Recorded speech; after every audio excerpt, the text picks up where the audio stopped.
बाली और शंखासुर का महाभयंकर युद्ध क्यों हुआ था? यह कथा भारतीय पौराणिक ग्रंथों की अनंत कहानियों में से एक है। यह कहानी राजा बाली के साहस, धर्म और उसकी दृढ़ता की एक अद्भुत मिसाल पेश करती है। राजा बाली, जिन्हें बाली भी कहा जाता है, किष्किंधा के वानर राज थे। वे अपनी शक्ति और पराक्रम के लिए प्रसिद्ध थे। उन्होंने अपने पराक्रम से देवताओं और असुरों दोनों को पराजित किया था। उनका राज्य एक आदर्श राज्य माना जाता था, लेकिन यह कहानी एक राक्षस की है जो बाली की धर्मपरायण और शक्ति की परीक्षा लेने आया था। किष्किंधा नगरी अपने सौंदर्य और वैभव के लिए प्रसिद्ध थी। राजा बाली न्यायप्रिय, प्रजा वत्सल और धर्मनिष्ठ थे। उनकी प्रजा उन्हें एक आदर्श राजा मानती थी। उनके साथ उनकी पत्नी तारा थी, जो असीम बुद्धिमता और साहस की प्रतीक थी।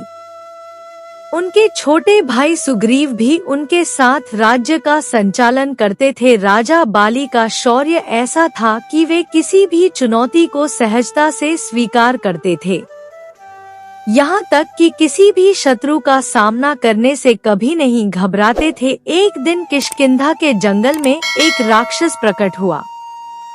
उसका नाम शंखासुर था। वह एक दुष्ट असुर था जो अपने छल और माया से देवताओं को भी भ्रमित कर चुका था।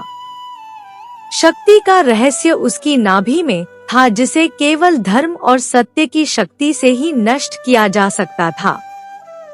शंखासुर ने किष्किंधा के पास स्थित जंगलों में आतंक फैलाना शुरू कर दिया। वह वहां रहने वाले ऋषि मुनियों और वन्य प्राणियों को कष्ट देने लगा। जब यह समाचार राजा बाली तक पहुंचा तो उन्होंने इसे एक चुनौती के रूप में स्वीकार किया। राजा बाली ने अपने मंत्रियों और योद्धाओं को बुलाया और शंखासुर का सामना करने की योजना बनाई। उनकी पत्नी तारा ने उन्हें सतर्क रहने की सलाह दी। उन्होंने कहा, स्वामी, यह राक्षस साधारण नहीं लगता। इसकी शक्ति का स्रोत ढूंढना होगा।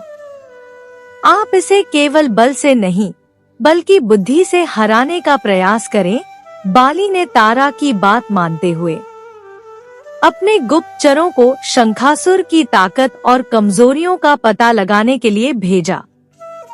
शंखासुर को जब यह पता चला कि बाली उसके खिलाफ युद्ध की तैयारी कर रहा है, तो उसने अपनी माया से किष्किंधा के जंगलों को घेर लिया। उसने अपनी शक्ति का प्रदर्शन करते हुए आकाश में अंधकार फैलाया और भयंकर गर्जना की। उसने बाली को संदेश भेजा, हे वानर राज, यदि तुम सचमुच शक्तिशाली हो तो मुझसे अकेले युद्ध करो। तुम्हारे सैनिक मेरे सामने कुछ भी नहीं है।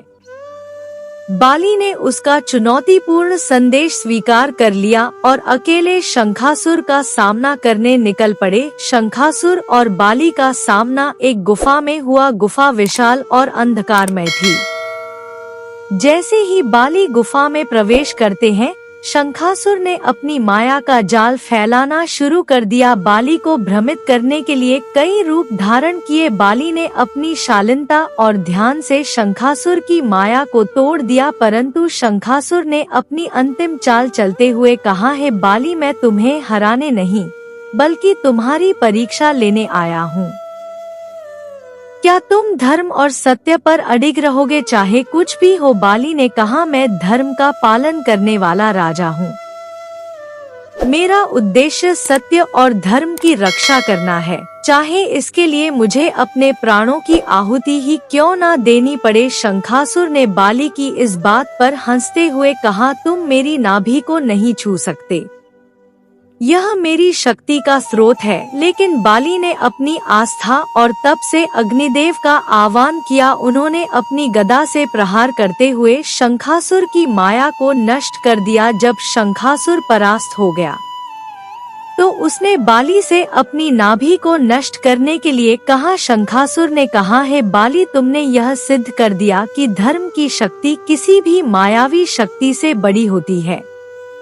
अब मेरी नाभि का रहस्य उजागर करते हुए मेरा अंत करो। बाली ने अपने धर्म का पालन करते हुए शंखासुर को मुक्त किया। शंखासुर के अंत के बाद किष्किंधा और उसके आसपास के क्षेत्रों में शांति स्थापित हो गई। ऋषि मुनियों ने बाली की सराहना की और उनकी धर्म परायणता की प्रशंसा की। बाली ने कहा, एक राजा का धर्म केवल प्रजा की रक्षा करना नहीं है, बल्कि धर्म और सत्य का पालन करना भी है। यही सनातन धर्म की शिक्षा है। इस कथा से हमें यह शिक्षा मिलती है कि धर्म और सत्य की शक्ति से बड़ी कोई शक्ति नहीं होती। राजा बाली ने यह सिद्ध कर दिया कि एक सच्चा नेता वही है जो न केवल बलवान हो बल्कि धर्म और सत्य के मार्ग पर चले।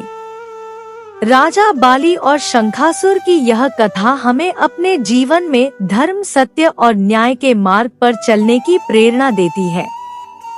उम्मीद करती हूँ यह कहानी आप लोगों को अच्छी लगी होगी। अच्छी लगे तो लाइक करें, अपने दोस्तों के साथ शेयर करें, मेरे चैनल को सब्सक्राइब करें और कमेंट में जय श्री राम अवश्य लिखें। कहानी सुनने के लिए बहुत बहुत धन्यवाद। मिलती हूँ एक और अच्छी कहानी के साथ।